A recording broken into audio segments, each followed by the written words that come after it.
اعوذ باللہ من الشیطان الرجیم بسم اللہ الرحمن الرحیم الحمدللہ رب العالمین والصلاة والسلام علی خاتم النبیین اللہم صلی علی محمد وعلی آل محمد کما صلیت علی ابراہیم وعلی آل ابراہیم انک حمید مجید اللہم بارک علی محمد وعلی آل محمد کما بارکت علی ابراہیم وعلی آل ابراہیم انک حمید مجید رب اشرح لی صدری ویسر لی امری واحلل عقدۃ من لسانی یفقہوا قولی۔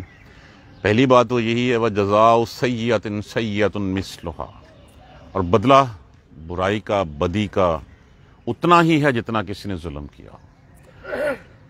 فمن عفا، بس جو کوئی معاف کر دے، وَأَصْلَحَ، اور درگزر کر دے، اصلاح کر لے، فَأَجْرُهُ إِلَى اللَّهِ، تو اس کا اجر کس کے پاس ہے؟ اللہ کے پاس ہے۔ مومن راہب نہیں ہوتا، مومن بخشو نہیں ہوتا کہ جس نے ایک تھپڑ مارا ہے تو دوسرا گال آگے کر دے۔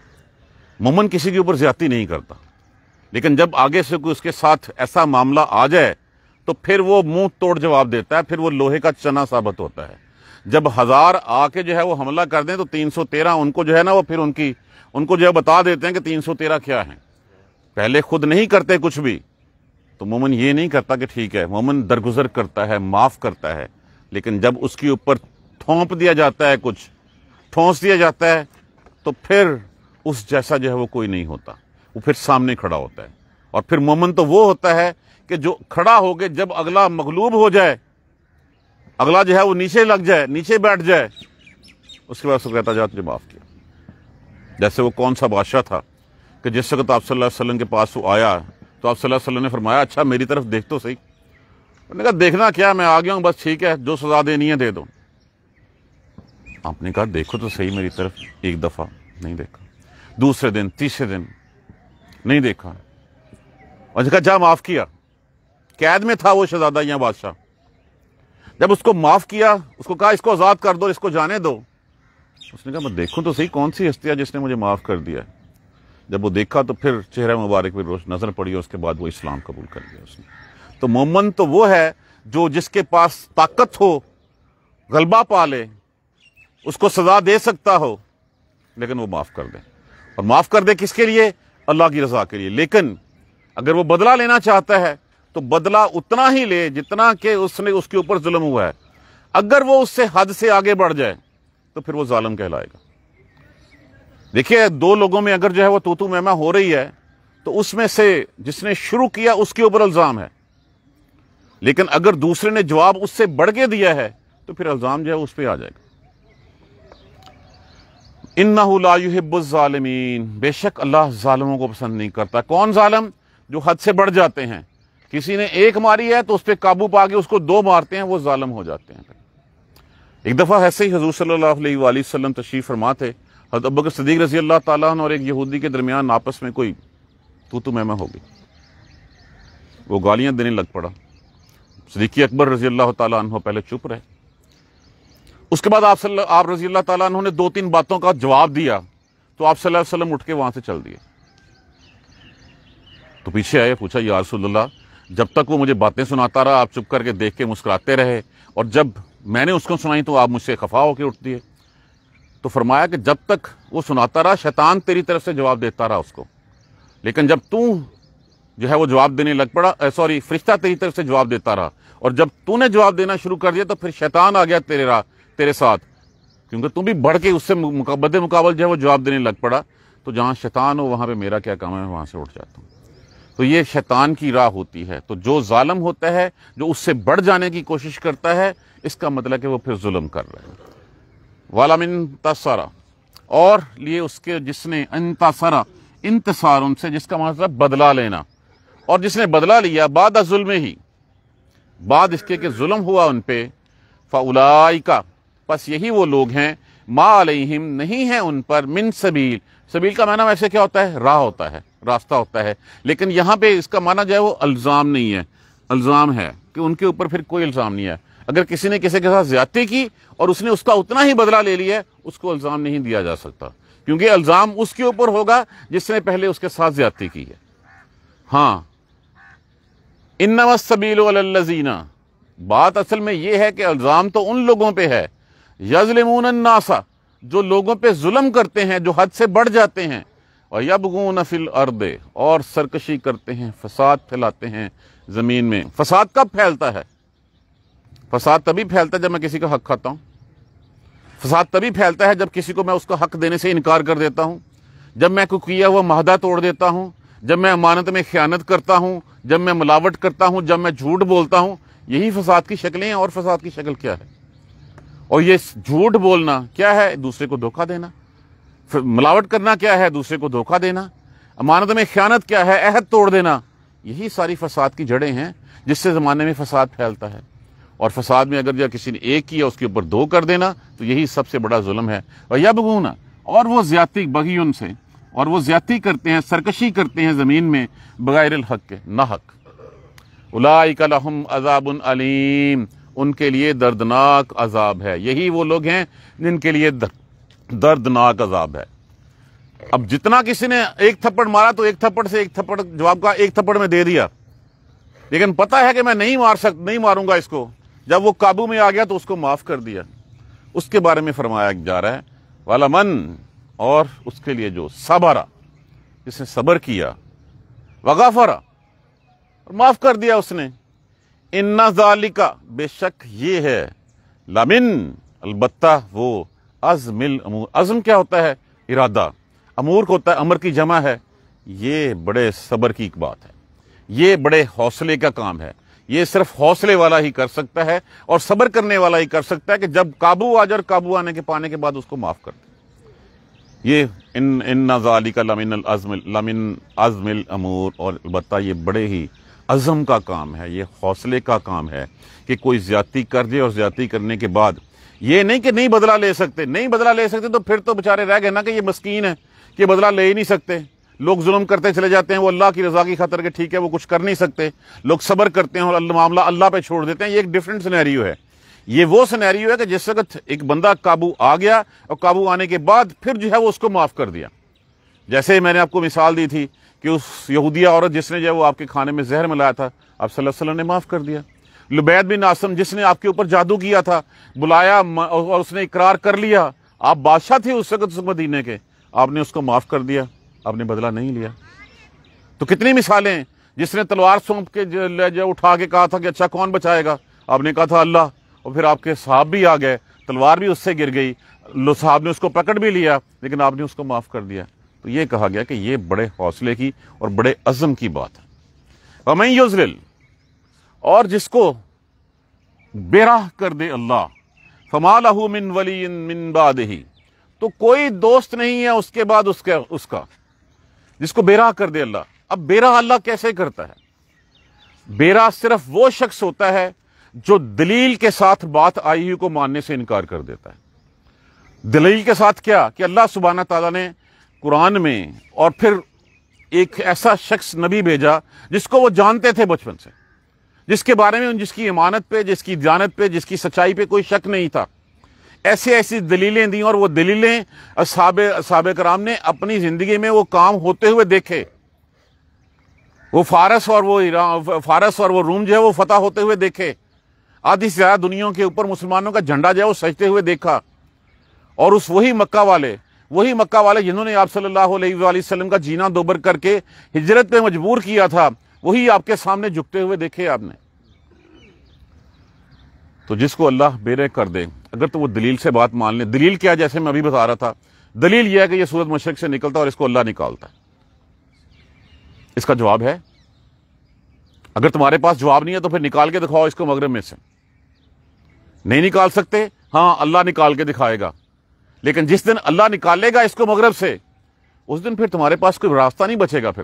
اس دن پھر وہ طاقت کے زور پہ تم سے، ایمان کیا ہے؟ ایمان تو بالغیب ہے۔ ہمیں کہا گیا اللہ پہ ایمان لاؤ۔ کس اللہ پہ؟ جس اللہ نے یہ کائنات بنائی، جو اللہ جو ہے وہ میرے رزق کا میرا رب ہے، جو میری پرورش کا ذمہ دار ہے، جس کا میرا کیا کائنات کی ہر خلق کا جو ہے وہ خالق ہے۔ ہر خلق کا نہ صرف وہ الہ ہے بلکہ وہ اس کا رب بھی ہے۔ یہ زمینوں، آسمان، یہ ستارے، کیا یہ سب کچھ ایسے ہی چلی جا رہا ہے بغیر کسی وجہ کے؟ اس کے پیچھے کوئی جو ہے وہ سائنس نہیں ہے جو طاقت ان چیزوں کو چلا رہی ہے؟ کوئی طاقت تو ہے نا۔ اس طاقت کو بن دیکھے مان لو گے، دلیل کی بنیاد پہ مان لو گے تو تمہارا بھلا ہے۔ اگر دلیل کی بات پہ نہیں مانو گے تو اس کا مطلب ہے کہ تم وہ راہ ہی نہیں لینا چاہتے۔ تم اس قرآن کہ سچے ہونے کی دلیل کیا ہے؟ کہ اس جیسی کوئی چیز جو ہے وہ چیلنج کر دیا گیا بنا کے لے اور بنا نہیں سکا کوئی. پھر کہا گیا کہ یہ خود بنا لیا ہے. کس کی زبان سے اترا؟ ایک ایسا شخص جو بے علم تھا، پوری دنیا کو علم پڑا گیا. تو کہاں سے آیا اس کے پاس علم؟ اللہ سبحانہ تعالیٰ کے پاس. وہ امید تھے، پڑھنا لکھا نہیں جانتے تھے. اللہ سبحانہ تعالیٰ نے جو ہے وہ قرآن اتارا، اور اتار کے فر جو ہے وہ وہی علم جو ہے وہ آپ صلی اللہ علیہ وسلم کے سے پڑھا دیے. یہی دلیلیں ہیں، یہی دلائل سامنے ہیں. اگر ہم ان دلیلوں کی بیسس کے اوپر اللہ کو نہیں مانیں گے، رسولوں کو نہیں مانیں گے، اس کی کتاب کو نہیں مانیں گے، ایک دن آئے گا پھر اللہ اس وقت کہے گا ہاں بھی یہ نہیں مانتے تھے نا، یہ اب لو سامنے. تم انکار کرتے تھے آخرت کا، اب اٹھو اور آؤ میرے پاس اور آ کے کھڑے ہو اور بتاؤ کہ تم کیا کر کے آئے ہو. تمہیں اس کا جواب دینا پڑے گا. اس وقت کہیں گے اچھا یہ تو صحیح بات ہوگی جو کہا کرتے تھے، اس وقت میں مانتا نہیں تھا، آج ماننا پڑ گیا. اچھا اب ہمیں جانے دیں، ہم جا کے کچھ کریں گے. تو جب بزور طاقت نہیں منوایا جاتا، بزور دلیل منوایا جاتا ہے، تو دلیل کے ساتھ، ایویڈنسز کے ساتھ جو نہیں مانتا وہ بے راہ کی طرف، وہ بے راہیت کی طرف چلتا ہے. وہ جو ہے وہ راہ خود اپنی کھوٹی کرتا ہے. جب اس کو بتا دیا گیا، ایک مثال اکثر میں دیا کرتا ہوں کہ بھائی تمہاری کار کا مینوفیکچر جو ہونڈا والا ہے، اس نے کار بنائی، اس کو پتا ہے کہ اس کی کار کے ٹائروں میں جو ہے وہ 28 اور 30 پاؤنڈ ہوا بنے گی. اگر آپ اس کی بات نہیں مانو گے، اس میں 30 کی بجائے 50 پاؤنڈ بھر دو گے یا 10 پاؤنڈ بھر دو گے، تو کیا گاڑی چلے گی؟ آپ کہہ دیں کہ نہیں یہ تو ہونڈا والے کی غلطی ہے، اس نے جو ہے وہ اس میں ہوا جو ہے وہ 10 پاؤنڈ کیوں نہیں رکھی. تو بات اس نے تم نے خود کی ہے. اس نے کہا ہر 10,000 کے بعد جب تم نے اس کا آئل چینج کرنا ہے، میں 10,000 کی بجائے اس کو جو ہے وہ 20,000 پہ 25,000 پہ چلے جاؤں، گاڑی کا انجن بیٹھ جائے. اور کیا میں الزام اس گاڑی کے مینوفیکچرر پہ دے سکتا ہوں؟ قصور کس کا ہے؟ قصور اس کا چلانے والے کا. تو یہاں پہ بھی قصور، اگر میں یہ ساری کائنات میں بکھری ہوئی نشانیاں، دلیلیں دیکھ کے بھی اللہ سبحانہ تعالیٰ کی طرف نہیں جاتا، قصور اللہ کا نہیں ہے، قصور ہمارا ہے. وہ دلیل ہی ہمارے سامنے، اس دلیل کو ہم پکڑتے ہی نہیں ہیں. تو جس کو اللہ بے راہ کر دے، جو دلیل کے ساتھ نہ سمجھ سکے، اس کا اللہ کے اس بات کوئی ولی، کوئی کارساز، کوئی دوست نہیں ہے. پھر وَتَرَى الظَّالِمِينَ، اور تو دیکھے گا ظالموں کو، لما جب رَأَوُا الْعَذَابَ، جب وہ عذاب دیکھ لیں گے، جس وقت وہ لینے والے آ جائیں گے، اس وقت پتہ چل جائے گا کہ ہاں یہ سب کچھ جو قرآن میں کہا گیا تھا، جو رسول نے کہا تھا، سچ ہے. لیکن اس وقت پھر کوئی فائدہ نہیں ہوگا. اور تو دیکھے گا کہ جس وقت ظالم لوگوں کو جب وہ دیکھ لیں گے عذاب، یقولون، تب وہ کہیں گے، حل استفہامیہ، کیا، الی مردن، مردن لفظ کس سے ہے؟ رد سے. رد کا معنی کیا ہوتا ہے؟ لوٹنا، پلٹانا. کیا لوٹنے کی من سبیل کوئی راہ ہے؟ اس وقت یہ ہوگا کہ کوئی راہ ہے کہ میں واپس جا سکوں. کہ یہ تو وہی حقیقتیں جس حقیقتوں کے بارے میں محمد صلی اللہ علیہ وآلہ وسلم بتاتے رہے، جس کے بارے میں قرآن ہمیں جو ہے وہ کھول کے بتاتا رہا. اس وقت ہم نے کہا نہیں، راستہ تو وہ ہے جو ہم نے خود چنا ہے، راستہ تو وہ ہے جو میری پارلیمنٹ کہے گی، قانون تو اس پہ عمل کرنا ہے جو میرے وقت کے بادشاہ نے کہہ دیا ہے. میں نے اس قرآن کو نہیں مانا. قرآن کے بتائے ہوئے راستے کے مطابق، قرآن کے بتائے ہوئے طریقے کے مطابق میں نے ٹائر میں ہوا اپنی مرضی سے بھری، میں نے انجن آئل اپنی مرضی سے چینج کیا، تو تباہی کا ذمہ دار میں ہوں. ہاں اب مجھے جانے دو، اب میں اس کو صحیح طریقے سے جو وہ چلاؤں گا. یہ حل من الی مردن من سبیل، تو ہے کوئی راہ لوٹانے کی، واپسی کی کوئی راہ ہے؟ تو پھر وہاں سے واپسی کی راہ نہیں ہے. اللہ سبحانہ تعالیٰ ارشاد فرماتے ہیں کہ ہاں اگر میں ان کو بھیج بھی دوں تو تب بھی یہ جا کے وہی کچھ کریں گے جو پہلے کرتے آئے ہیں. تو حقیقت تو یہ ہے کہ ایمان تو بالغیب ہے، یؤمنون بالغیب، وہ ایمان رکھتے ہیں غیب کے ساتھ. کس پر؟ اللہ پر، فرشتوں پر، اس کی کتابوں پر، روز آخرت پر. ان ساری چیزوں پہ ایمان لے آنا، اگر سامنے دلیل کے ساتھ، ہر چیز کی دلیل دی گئی ہے، ثبوت دیے گئے ہیں. اگر ہم دلیل اور ثبوت کی بجائے کہتے ہیں کہ نہیں میں دیکھ کے، جیسے میں ابھی بچے کو سمجھا رہا تھا کہ میں کہوں گا فلاں گلی میں یہ واقعہ ہوا ہے، آپ اعتبار کریں مجھ پر، کہیں ہاں واقعی ہوا ہے، پھر تو میں کہوں گا کہ آپ میرے ماننے والے ہیں، میرے پیروکار ہیں، آپ میری بتائی ہوئی راہ کو سمجھتے ہیں. لیکن اگر وہ کہے کہ نہیں میں جا کے دیکھ کے آؤں گا پھر مانوں گا، اس کا مطلب میرا تمہارا رشتہ ہی کو نہیں رہ گیا، پھر تجھے میری بات پہ اعتبار ہی نہیں ہے. اگر تم نے دیکھ کے لانا ہے، دیکھ کے جا کے کرنا ہے کہ ہاں میں گلی میں جاؤں گا، میں دیکھوں گا واقعی یہ ہوا ہے، تو پھر تو کون تھے میں کون؟ یہی حساب ہوگا اس وقت بھی. کہ آج اللہ سبحانہ تعالیٰ ہمیں قرآن میں ارشاد فرما رہے ہیں، اللہ نے محمد جیسا شخص صلی اللہ علیہ وآلہ وسلم نبی بھیجا، اس نے قرآن اتارا اور اس نے وہ سب کچھ کر کے دکھایا جو کہا گیا ہے. یہ نہیں ہے کہ یہ انسانی جسم سے جو ہے وہ بس کی بات نہیں ہے، یہ انسانی جسم کے کر کے دکھایا. آپ صلی اللہ علیہ وسلم نے شادیاں بھی کی، آپ نے جنگیں بھی لڑی، آپ نے تبلیغ بھی کی اور اس دنیا پہ حکمرانی بھی کی. اور اب اگر نہیں سمجھیں گے قصور کس کا ہے، ہمارا ہے یا اس مینوفیکچر کا، اس کریٹر کا ہے؟ ہمارا قصور ہے۔ جس وقت ہمیں دکھا دیا جائے گا اس وقت ہم کہیں گے اچھا کوئی راہ ہے، لیکن وہاں سے پھر کوئی واپسی کا راستہ نہیں ہے۔ مہلت آج ہے ہمارے پاس، آج ہم سوچ سکتے ہیں، آج ہم عمل کر سکتے ہیں، کل کو پھر عمل کی نہیں ہوگی، پھر وہ بدلے کا دن ہوگا۔ اب کیا اس بدلے کے دن کا انتظار کرنا ہے ہم نے، یا آج ہم نے جو مہلت ملی ہے اس مہلت کا فائدہ اٹھانا ہے؟ نہیں اٹھائیں گے پھر کہیں گے اچھا میں واپس چلے جاؤں، پھر واپسی کی کوئی راہ نہیں۔ دوبارہ دیکھ لیجئے، جزاء سیئۃ سیئۃ مثلھا، اور بدلہ بدی کا اسی بدی کی مانند ہے۔ فمن عفا، پس جو کوئی معاف کر دے، واصلح، اور اصلاح کر دے، فاجرہ الی اللہ، اللہ کی طرف جو ہے وہ لوٹ جائے، تو اللہ سبحانہ تعالیٰ جو ہے اس کا اجر دینے والے ہیں۔ انہ لا یحب الظالمین، بے شک اللہ ظالم لوگوں کو پسند نہیں کرتا۔ یہ ایسے ہی ہے جیسے سورہ نحل میں وَإِنْ عَقِبْتُمْ، اور اگر تم بدلہ لو، فَعَاقِبُوا بِمِثْلِ مَا عُوقِبْتُمْ، اسی طرح کا جتنا کہ تمہارے اوپر ہوا ہے تو تم لے سکتے ہو۔ وَلَئِنْ صَبَرْتُمْ، اور اگر تم صبر کرو، لَهُوَ خَيْرٌ لِلصَّابِرِينَ، تو یہ بہت بہتر ہے صبر کرنے والوں کے لیے۔ تو اگر اتنی حد تک لوگے، لیکن اگر اس سے آگے بڑھ جاؤ گے تو پھر تم ظالم کہلاؤ گے، پھر ظالموں کو جو ہے وہ اللہ تعالیٰ پسند نہیں کرتے۔ اور اگر تم بدلہ لو اس کے ظلم کے بعد، فَأُولَٰئِكَ مَا عَلَيْهِم مِّن سَبِيلٍ، تو تمہارے اوپر کوئی الزام نہیں ہے۔ پھر کسی نے تمہارے تھپڑ مارا ہے تو تم اس کو ایک تھپڑ مار سکتے ہو، تمہیں کوئی نہیں کہے گا کہ تمہاری غلطی ہے، غلطی اس کی ہے جس نے شروع کیا ہے۔ ہاں لیکن ایک کے بعد اگر ایک کے بدلے میں تم دو مارو گے تو پھر قصور جو ہے وہ تمہارا ٹھہرا دیا جائے گا۔ کوئی الزام نہیں ہے۔ سبیل، الزام تو ان لوگوں پہ ہے، انما السبیل علی الذین یظلمون الناس، الزام تو ان لوگوں کے اوپر ہے جو لوگوں کے اوپر ظلم کرتے ہیں، ویبغون فی الارض بغیر الحق، اور زمین میں ناحق فساد پھیلاتے ہیں، سرکشی کرتے ہیں، لوگوں کا حق مارتے ہیں، لیے ان کے دردناک عذاب ہے۔ اولئک لہم عذاب علیم، علیم المناک سے ہے، ان کے اوپر دردناک عذاب ہے۔ وَلَمَنْ صَبَرَ، اور اگر وہ صبر کریں، وغفر، اور معاف کر دیں۔ دیکھیں اللہ سبحانہ تعالیٰ چاہتا ہے کہ جو میری صفات ہیں میرے بندوں میں بھی وہی صفات ہوں، وہی وصف ہو۔ اللہ رحم فرمانے والا ہے، اللہ سبحانہ تعالیٰ نے اپنی مخلوق کو بھی کہا رحم کرو۔ اللہ معاف فرمانے والا ہے، اللہ نے کہا اپنی مخلوق کو بھی کہا کہ لوگوں کو معاف کر دو۔ تو سب کچھ اللہ سبحانہ تعالیٰ چاہتا ہے کہ میری جو کریشن ہے اس کریشن میں وہی صفات ہوں۔ اللہ سچا ہے، اللہ چاہتا ہے کہ بندہ سچ بولے، اللہ کسی کا حق نہیں کھاتا، اللہ کسی کے اوپر ظلم نہیں کرتا، اللہ کی صفت عدل ہے، تو اللہ سبحانہ تعالیٰ بھی یہی چاہتے ہیں۔ ہاں اگر کسی کے اوپر کوئی زیادتی کر دی ہے، وغفر، وہ معاف کر دے۔ ان ذالک لمن عزم الامور، تو یہ بڑے ہی حوصلے کا، عزم کا کام ہے، کسی کو معاف کر دینا کہ کوئی آیا ہے اور آ کے اس نے زیادتی کی ہے۔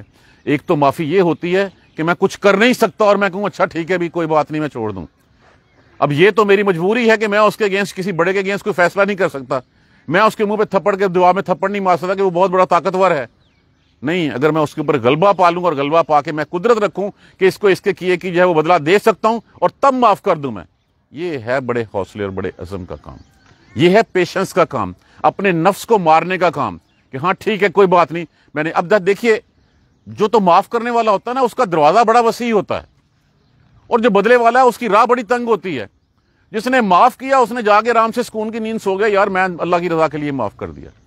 جس نے بدلہ لینا ہے وہ ساری رات سوچتا رہے گا اچھا اس سے میں بدلہ کیسے لوں، وہ ہر وقت جو ہے وہ جوڑ توڑ میں لگا رہے گا، اچھا اس کی ایسی کی تیسی، میں فلاں کرتا ہوں میں فلاں کرتا ہوں، اس کی آدھی زندگی بلکہ اسی چکر میں بعد میں گزر جائے گی۔ اور جس نے معاف کر دیا ہے وہ تو معاف کر دیا، اس نے اللہ کی رضا کے لیے سکون کے ساتھ اپنی نیند سوئے گا۔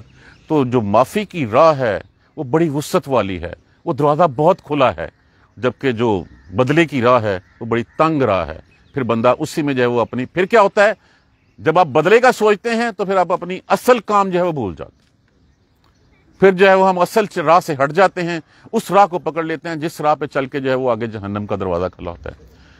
اور جس کو بے راہ کر دے اللہ، بے راہ کر دے، میں نے جیسے عرض کیا کہ جو دلیل کے ساتھ نہیں سمجھتا وہ بے راہ خود ہوتا ہے۔ مشرق سے سورج نکلتا ہے، نہیں مانیں گے یہ اللہ نے نہیں نکالا، تو کس نے نکالا؟ پھر یہ دلیل ہی ہے ہمارے سامنے۔ ایک ان پڑھ شخص، امی شخص علم پڑھانے لگ جائے، یہ دلیل ہی ہے کہ یہ علم اللہ نے اتارا، کسی اور نے نہیں اتارا۔ کس نے یہ سب کچھ دکھایا؟ یہ آسمان سے بادل تمہارے لیے پانی سمندروں سے بخارات کی شکل میں اکٹھا کرتا ہے، ہواؤں کو حکم دیتا ہے، ہوائیں لاتی ہیں، لا کے تمہارے اوپر برساتی ہیں، کون کرتا ہے؟ اللہ کرتا ہے یہ دلیل اگر نہیں مانیں گے تو اس کا مطلب کیا ہے کہ ہم بے راہ ہو گئے ہیں، ہم نے خود راہ اپنی جو ہے وہ چھوڑ دی ہے۔ ہم اس وقت مانیں گے جب ہم حقیقت دیکھ لیں گے، جب حقیقت دیکھ لیں گے تو پھر اس وقت وہ بنوانے کا دن نہیں ہوگا، اس وقت پھر بدلے کا دن ہوگا۔ اس وقت کیا ہوگا؟ ہمیں یضلل اللہ فما لہ من ولی من بعدہ، اور جس کو بے راہ کر دے اللہ، جیسے سورہ کاف میں بھی ہم نے پڑھا ہمیں یضلل، اور جس کو بے راہ کر دے فلن تجد الولی مرشدا، کوئی اس کا دوست، کوئی اس کا راہ دکھانے والا اس کو نہیں ملے گا۔ وتری الظالمین، اور پھر بتا دیا گیا کہ ایسے ظالموں کا انجام کیا ہے۔ اور آپ دیکھیں، تو دیکھے گا ظالموں کو لما رأوا العذاب، جب وہ جہنم کو سامنے کھڑا دیکھ لیں گے، جب سامنے ہوگی، اور پھر اس وقت اذا وقفوا علی النار، جب وہ آگ کے اوپر کھڑے کر دیے جائیں گے، اس وقت وہ کہیں گے یقولون، وہ کہیں گے هل الی مرد من سبیل، لوٹنے کا کوئی راستہ ہے، میں واپس جا سکتا ہوں کسی طرح، تاکہ اب میں کروں جو مجھے کرنے کو کہا گیا ہے۔ لیکن اس وقت لوٹنے کا کوئی راستہ نہیں ہے۔ آج عمل کی دن ہے، عمل کا مہلت ملی ہوئی ہے عمل کے لیے، ہمیں نہیں مانیں گے ہم تو پھر خدا نہ خواستہ ہم اس الفاظ کے مترادف وہاں پہ نہ کھڑے ہوں کہ اللہ اب مجھے دے، اب میں جا کے نمازیں پڑھوں گا، اب میں جا کے بھلائی کے کام کروں گا، اب میں سیدھے راستے پہ چلوں گا۔ آج موقع ہے، مہلت ہے۔ کب تک ہے؟ جب تک اللہ سبحانہ تعالیٰ نے لوح محفوظ میں لکھ دیا کہ میرے اتنے سانس ہیں۔ وہ سانس اگلے لمحے ختم ہو سکتے ہیں، وہ چند گھنٹے بعد ہو سکتے ہیں، ایک دن بعد ہو سکتے ہیں، 10 سال بھی ہو سکتے ہیں، یہ اللہ سبحانہ تعالیٰ کو پتا ہے۔ اس سے پہلے لوٹ آئیے، اس سے پہلے ہم لوٹ آئیں، اپنا راستہ سیدھا کر لیں۔ ہمارا راستہ کیا ہے؟ ہمارا راستہ صرف اور صرف کتاب اور سنت کا راستہ ہے، اس کے علاوہ کوئی راستہ نہیں ہے، چاہے جو کوئی مرضی کہتا ہے، جتنا بڑا عالم ہو، جتنا بڑا کوئی ہو، میرا حتیٰ کہ ماں باپ بھی ہوں مجھے قرآن و سنت کے منافی کہیں گے، میرے لیے وہ راہ نہیں ہے۔ میرے لیے راستہ صرف قرآن و سنت کا ہے، میرے لیے رول ماڈل رسول اللہ صلی اللہ علیہ وآلہ وسلم کی ذات مبارکہ ہے۔ دیکھیں اس کی دلیل میں بڑی سمپل سی، آسان سی دیا کرتا ہوں۔ کیا مجھے پتا ہے کہ میرے باپ میں کیا خامیاں تھیں، کیا خوبیاں تھیں؟ خوبیوں کے بارے میں تو شاید میں جانتا ہوں، لیکن بہت سے ایسے مخفی پہلو ہوں گے جو مجھے نہیں پتا ہوں گے، جیسے میرے ذات کے بہت سے مخفی پہلو میرے اولاد کو نہیں پتا۔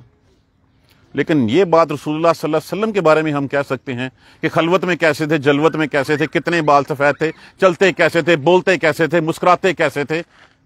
کیا ان کے بارے میں تو کھلی کتاب ہے نا ہمارے سامنے؟ تو رول ماڈل وہ ہیں ہمارے لیے، اور کوئی رول ماڈل نہیں ہے۔ راستہ صرف وہی راستہ ہے، اس کے علاوہ کوئی راستہ نہیں ہے۔ اسی راستے کو پکڑ لیں گے، یہی ہمارے لیے نجات کا، فلاح کا راستہ ہے۔ چھوڑ دیں گے تو کل پھر جو ہے وہ خدا نہ خواستہ جو ہے نا، وہ اس وقت یہ نہ ہو کہ ہم بھی کہتے پھریں گے اچھا کوئی واپسی کا راستہ ہے، پھر واپسی کا راستہ کوئی نہیں ہوگا۔ جزاک اللہ خیر۔ سبحانک اللہم و بحمدک، ونشہد ان لا الہ الا انت، استغفرک و اتوب الیک۔ اعوذ باللہ من الشیطان الرجیم، بسم اللہ الرحمن الرحیم۔ الحمد للہ رب العالمین، الحمد للہ رب العالمین، الحمد للہ رب العالمین۔ اللہم صلی علی محمد وعلی آل محمد کما صلیت علی ابراہیم وعلی آل ابراہیم انک حمید مجید۔ اللہم بارک علی محمد وعلی آل محمد کما بارکت علی ابراہیم وعلی آل ابراہیم انک حمید مجید۔ ربنا لا تؤاخذنا ان نسینا واخطانا، ربنا ولا تحمل علینا اصرا کما حملتہ علی الذین من قبلنا، ربنا ولا تحملنا ما لا طاقۃ لنا به واعف عنا واغفر لنا وارحمنا انت مولانا فانصرنا علی القوم الکافرین۔ ربنا لا تزغ قلوبنا بعد إذ هديتنا وهب لنا من لدنك رحمة إنك أنت الوهاب رب اغفر وارحم وأنت خير الراحمين يا رب ارحمهما كما ربياني صغيرا يا رب ارحمهما كما ربياني صغيرا يا رب ارحمهما كما ربياني صغيرا اللهم اغفر لنا وارحمنا اللهم اغفر لنا وارحمنا اللهم اغفر لنا وارحمنا ربنا تقبل منا إنك أنت السميع العليم وتب علينا إنك أنت التواب الرحيم الحمد لله رب العالمين آمين يا رب۔